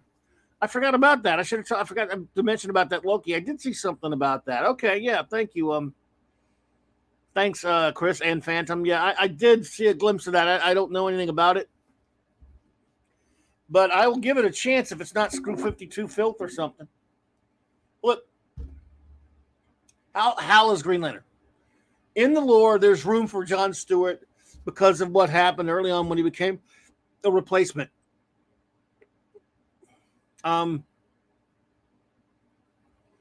Indeed, Keely Chow, that's true. There's a rumor that Gary owned the comic shop. Don't tell Eric Hay, though. So Gary puts it up with enough crap about it. Now he's got me giving him some. Well, they're giving it to both of us. So,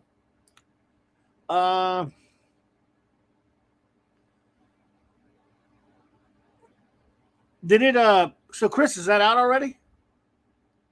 So is Beware My Power already out there?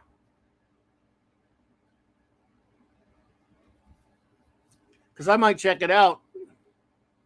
Anyway, but I would definitely be interested in your opinion on that, Chris. See, here's John Stewart in a nutshell for me. I never cared about him in the comic one way or the other. I'm just a Hal guy. I don't, it's just nothing personal. And then on the Justice League cartoon, when they were supposed to use Hal Jordan, well, you forgot to put the word A, Mark. You forgot to put the word is a Green Lantern, then I would agree with you.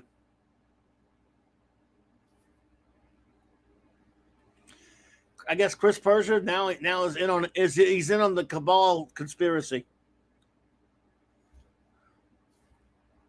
Yeah, see, Ron Vidar is a Green Lantern too, if you want to look at it that way.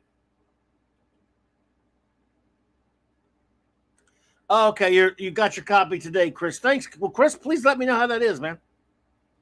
I definitely am willing to give it a chance. I'm definitely willing to give that a shot. So, they put him on the Justice League cartoon, which he did not belong on. It should have been Hal first. And their reasons for doing it were, and this is way before the word wokey became something, but they were wokey. The reasons were wokey-ish. So,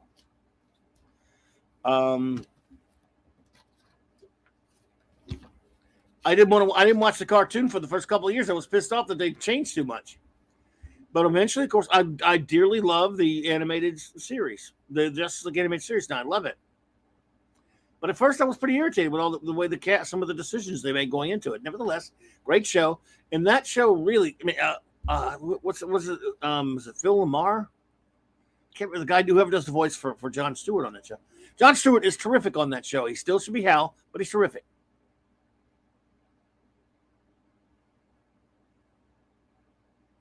JD Lewis, have a good night, my friend. Thank you for being here with us.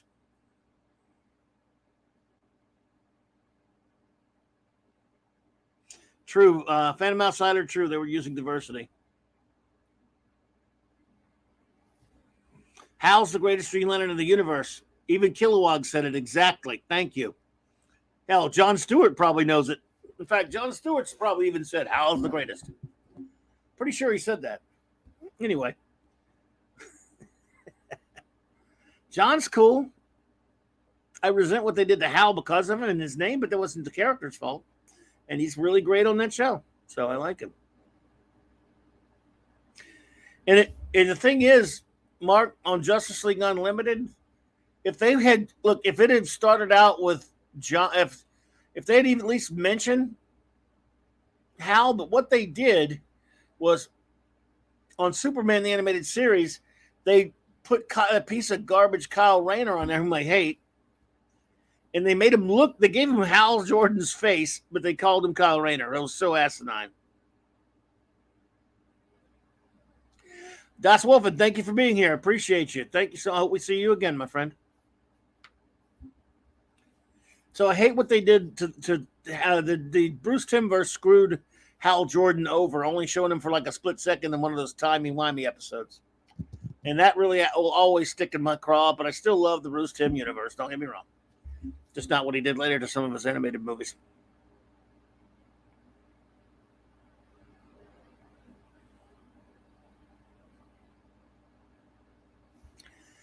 Oh, Gwagnar, dude. Hey, thank you. That's one we need to do right there. Good one. I'm gonna write that down. Batman Beyond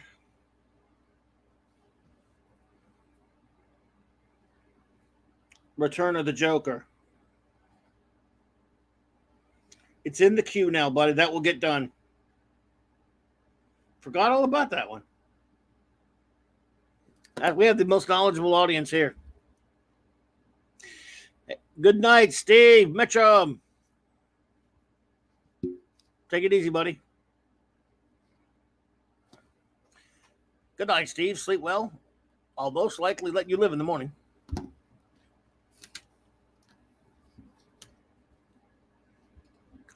I can't say the other way. The algorithm might think I'm really threatening to do him harm. You can't. That's a joke you can't even make. Like you can't even quote The Princess Bride on this algorithm, probably, Steve, because people think I'm actually threatening you or something. I know it's silly.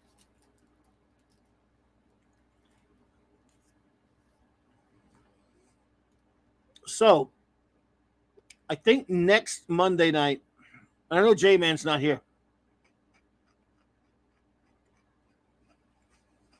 I think Wednesday night, my friend Purple Valkyrie is going to join me. Just to hang out, talk about her adventures in the USA that she had. And next Monday night, we're going to have a review of a comic book.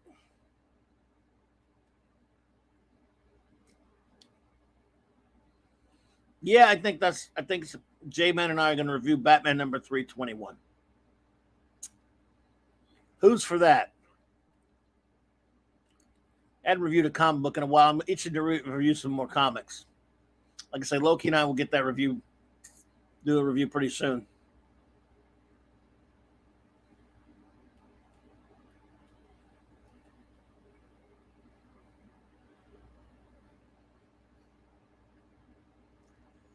So there it is. Yeah, I think I've decided on next Monday's Mark C. Comic Talk topic.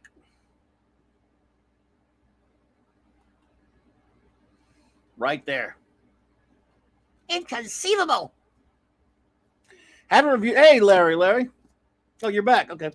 I know you were here earlier because I keep forgetting who's here and who's not here. Man, I'm so senile. I have what you call dangerous memory at this point. So, yes, I miss reviewing comics. And this is one, though, this will be different. The classic comics review usually is us reviewing some comic that we love as a classic or whatever. I haven't read this comic in 40 years. We were just talking. I just popped into my mind last week. Then remember, Wolfie was here, and it was kind of weird. It was weird. We just popped in there, and Wolfie found the comic or whatever. I hear you, Larry. I'm sorry about that, man. I just didn't mean to call you out there, bro. But inconceivable. So, J-Man and I are going to review this comic book next week. Why? Why not? Because it's fun to review comics. I might schedule the show an hour earlier than usual to facilitate him. We'll see. Or who knows? I'm sure. I'll see if he's game doing it this late. We may have to do it a little early because the man, he's such a great dude, but he gets up very early. So yeah.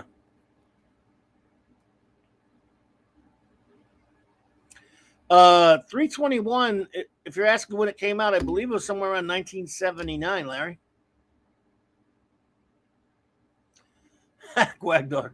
Are you going to review the ads and everything? No. That would be kind of fun, though. See, I don't have this issue anymore. I'm going to have to read I'm going to have to buy a download somewhere, and they don't put the ads.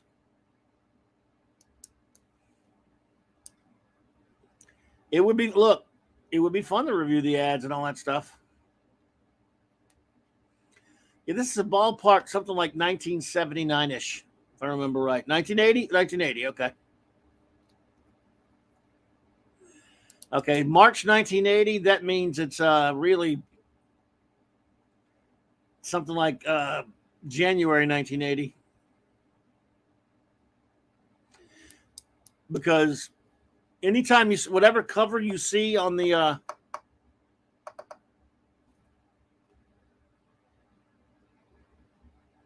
oops, I made a mistake. I hit some button. What the hell? Man, damn it. Anytime you see the cover date, that's they always date the cover 2 months in advance. So the comic came out 2 months before that. See, Mark knows what he's talking about. He ordered X-ray glasses back in 1978 from the ad in the back of the Amazing Spider-Man. Well, look, they'll be in any week now, dude.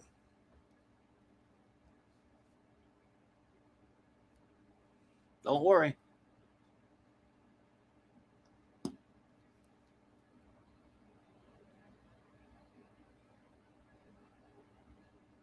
They'll be in any week. Of course, this comic by Lynn Wein and Walt Simonson and Dick Giordano. That's what, with a nifty Garcia Lopez cover.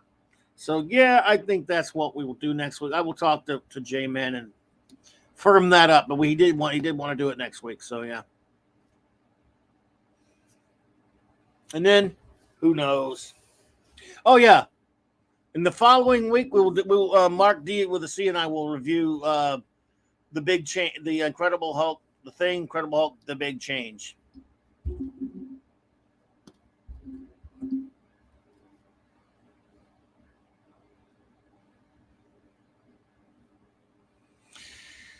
Oh boy.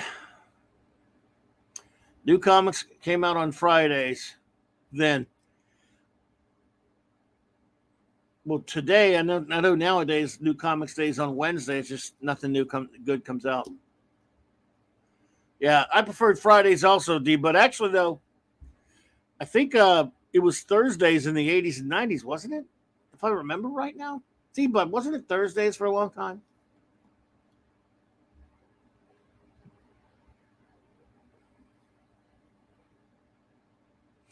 We used to, you got to see monkeys. Well, that's good. Because I remember when I had my shop in Baton Rouge, I had to drive to New Orleans to the airport to get the shipment.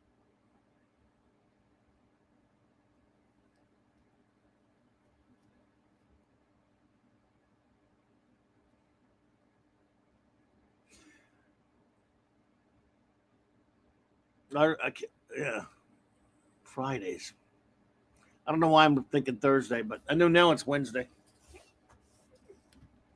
Anyway, whatever day it is, it'll make any good comics worth going to get any, no matter what.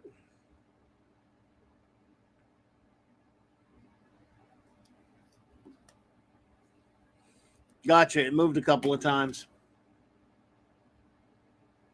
Oh yeah, we would go pick up our shipments on Thursday nights, though. Late Thursday nights. I remember that state for some reason. I don't know why I remember it, but yeah. You know what they do today? That they get their comics on Tuesday today, but they can't sell them till Wednesday. Well, it's dark on Tuesday.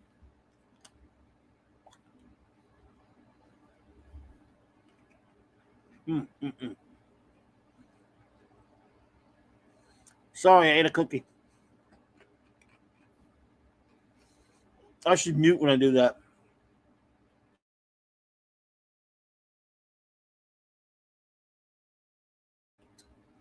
So unprofessional.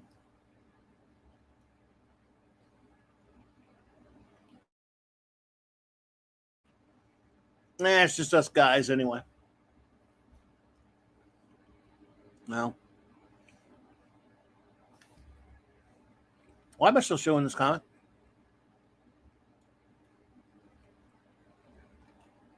Why am I still showing that? There we go. Cut it out.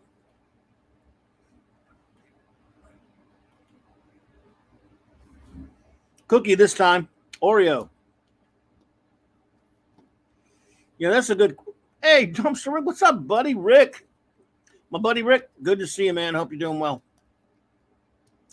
I have a question, an unrelated, a non-comic book question for the gang here. Does anybody actually eat an Oreo without undoing it and eating the icing first? Because to me, it would make you a communist, probably a low life, a damn commie, in fact, if you ate an Oreo that way. Do you know anybody that eats an Oreo by just biting into it? I really want to know this. This is a burning question. I'm wondering if there's anybody that does that. And if they do, they're probably an alien.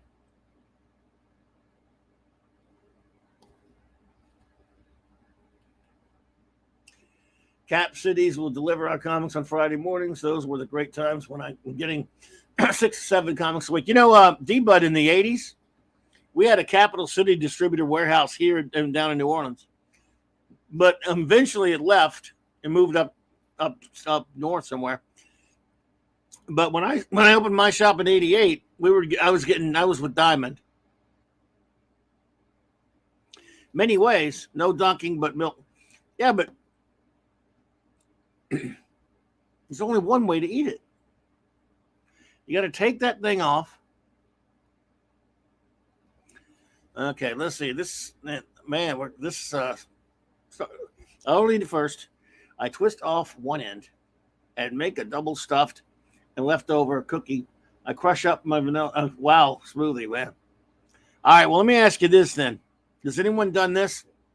This is really bad. First of all, they've got this new one out. It's called Mega Stuff. Have you seen that one? Well, my comic shop was called Mega City Comics. So, I got a Mega Stuff one right here.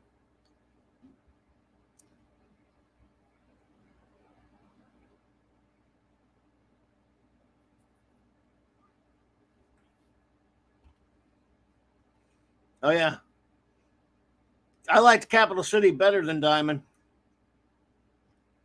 But that's because some of my buddies work there.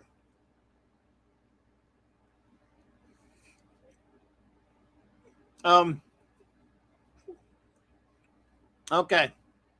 Does anyone ever unscrew the first of all, has anyone heard the mega stuff, by the way? It doesn't seem like it's much more than double stuff. It don't seem, maybe tiny bit more. All right, Mark.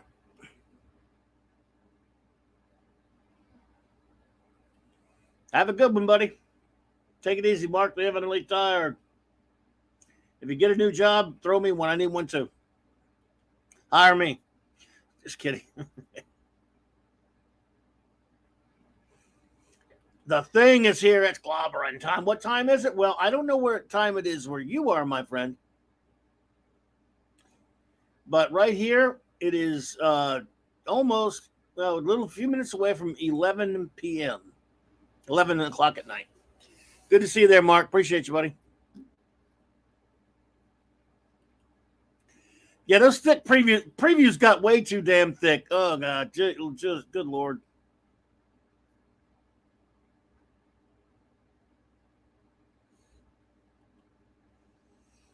Mega Stuff is like quadruple stuff Oreo. Is it? You think it is? The one I got, they don't seem that much more than a double to me. I thought it was going to be like twice the size. It doesn't seem all, Chris, to me, that I'm holding one right now. Oh, I'm sorry. So look, you're right. The time is clobbering times. I'm sorry, thing. I deserve to be fired and you to take over as the ever-loving blue-eyed idol of millions, Aunt Petunia's favorite nephew, and banished to Yancey Street forever.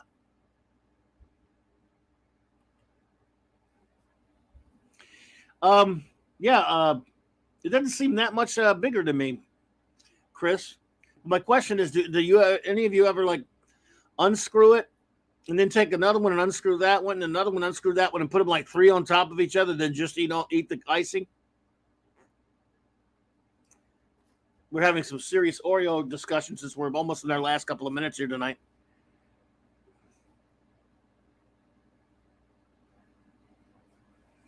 That's true. The thing gave me an easy layup, and I missed. Man, look, I'm old and senile. Y'all got to understand. Even though D-Bud may be chronologically older than me, physically I'm about like 95 now. Yeah. When you started ordering comics, the Cap Cities catalog was only like 64 pages long a month. Yeah, oh my God. Diamond got really out of hand after a while. But we still would get previews and go through all that sucker.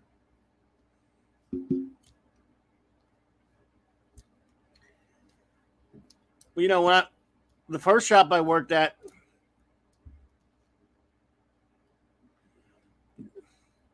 Larry, I wish I was Ben Grimm. I guess I'm not. I am Ben Grimm. In spirit, I'm Ben Grimm. Ah, okay. Let's see here. We have a controversy going. We have I've been DM'd, I'm told, by our good buddy Chris. A comparison. Ah, okay.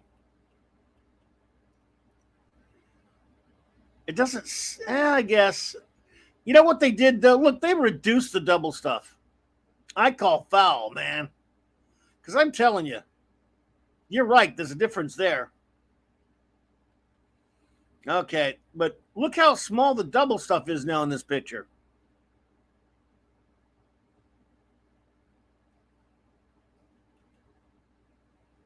Oh, man, look how small. Here, all right, let's take a look at this. All right.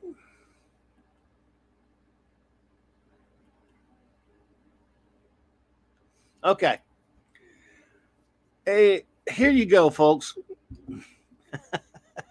Thank you, Chris Persia. Mega stuff. Well, look at the double stuff one. It looks like a normal, a real one. Because look at the original. You can't even see the white stuff in it. I'm telling you, they reduced the original to nothing. They reduced the double stuff so they can make the mega stuff with maybe like a very thin layer over a normal double stuff. I call foul. This calls for an investigation. I think we need to look into this, folks. Call the cookie police. Because, look, I'm holding the mega stuff thingy here. And sure, it's big, but I remember the double stuff ones being pretty big. Now, there's a smart man, D. Bud Martin, hadn't had an Oreo in 40 years. I had not had one in a long time. I don't buy them. I don't get them that much. And then once in a while, like years ago, I haven't had an Oreo in a while. And I'd be looking around for a different kind of snack or whatever.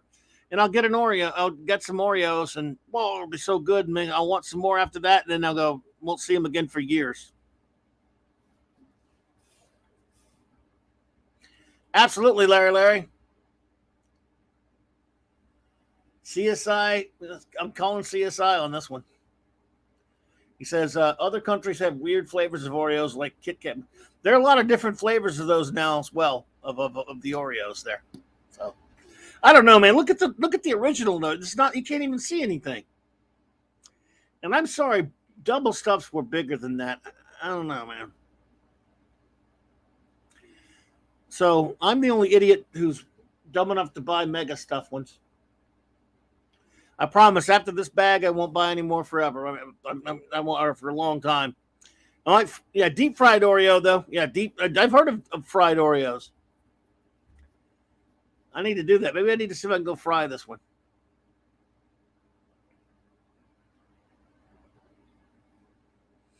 The Oreo conspiracy on Clobbering Times. Oreo fact or fiction? Have Oreos in fact reduced the Oreo centers just so they can sell something called mega stuff? A scintillating and thought-provoking expose is coming up on the next Clobbering Times. Or better yet, don't eat Oreos because they're not good for you. Well, Actually, that's probably not true. They probably are very good for you. And people just don't want you to know that they're good for you. But they're probably really good for you. And you know how I know that? You don't know how I know that, do you? I'll tell you how I know that. Because I'm me. I'm clobbery. I'm clobby. I'm clobberable. Let's see. I'm clobbiness. So that's how I know that. Which is my way of saying I don't know it at all. Oh dear, oh dear. Well, I tell you what, my friends, it's been a fantastic hanging out with you all tonight. But I know you probably all have better things to do than hear me talk about Oreos. We had a lot of fun talking about the movie with Loki. It was fantastic. I appreciate you all so much. Before I do my shout outs, show notes Wednesday night at what time? Damn it, I forgot to put the time on it. Let me check my time factor just in case. Let me get the time right, because I knew Raymond told me. Where are you, Raymond? There you are. Okay. Okay, there we go. 6 p.m. Eastern time, which would be 5 p.m. my time. I will be on King Dolphin TV. There's a link in my description below, by the way, to his awesome channel with my good old buddy Raymond Feliciano. And I'm proud that I will be on there with my good buddy Lord Thoth. The great LT will be on there, and we will talk about a favorite thing that is near and dear to our heart, all three of us, the Legion of Superheroes. And that is 5 p.m. my time, so 6 p.m. EST, Eastern Standard Time. Yes, Kal-El, you're right, dude. I'm going to have to do some more. I'm going to have to taste test this whole bag to be sure. And then later that evening, at 9 p.m. Central Standard Time, I'll be here for the Wild Card Wednesday night. Hopefully, I think I'll be joined by my wonderful friend, Purple Valkyrie. We'll just do basic stuff, but of course, I will ask her some questions about her adventures in the States. She was here a good while back and it looks like she had some fun. Agreed, Dave. I think there's a conspiracy going on here, buddy. Thank you, D-Bud. Appreciate that. And then, of course, after Thursday night, it'll also be Clobby's Clubhouse. And then on Saturday night, Star Trek, we're gonna finish this crew and not look back. We've finished the series. Now we're gonna finish the movies, the last two movies of Star Trek: The Next Generation, Insurrection and Nemesis. So, yeah, I'm gonna finish her up on those, and wow, that's gonna be done. Gonna be done with them. And then after that, it's Deep Space Nine. So, what a great night, folks. Again, a big shout out and thank you to my great buddy, the amazing, the awesome Stone Loki, for this wonderful fun time we've had tonight. Thank you for being here. The great Chris Persia, the great Eric K., the great D-Bud Martin, the great Phantom Outsider, the great Larry. You're all the great. Just put the great in front of your names around. The great Kal-El, the great Dave, the great Larry, the great other people that I can't see their name yet because I didn't scroll back yet. The great J-Man, the great The Thing, the great Mark the Infinitely Tired, the great Dumpster Rick, the great, I'm great, the great Wagnar, the great other people that I haven't got to yet because this thing's going slow on me. The great, come on, man. The great Dust Wolfen was here as well. Appreciate that. The great J.D. Lewis was here as well. The great, I am great. The great Keely Chow was here. I'm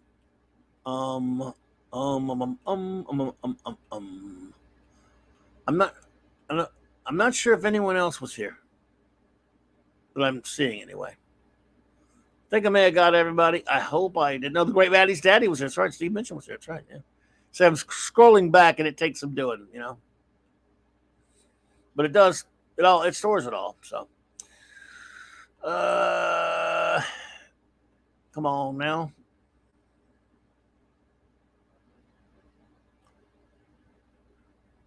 The great Cardinal Sin was here. Thank you again, Cardinal Sin, for those wonderful super chats. You were too kind. I mean, and stickers and such.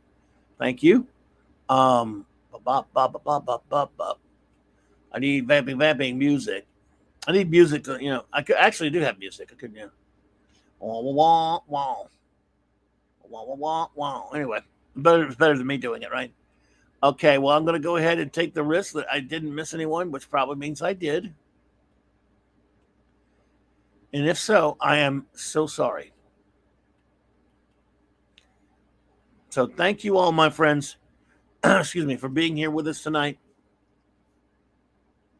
It's been a lot of fun. And please, again, have a wonderful rest of your night. And please, hey, thank you, Kel. No, thank you, brother. You guys are the best. You're great friends, and it's great hanging out with you. Please, everyone, have a great rest of your night. And tomorrow, sometimes I know I don't do a stream on my own channel. I think, but sometimes I go on over there with the great Tom at Midnight's Edge at 6. So I do that when I can. But other than that, I will definitely be on the ones I just showed you. So thank you, everybody. Have a fantastic, as I said, rest of your evening.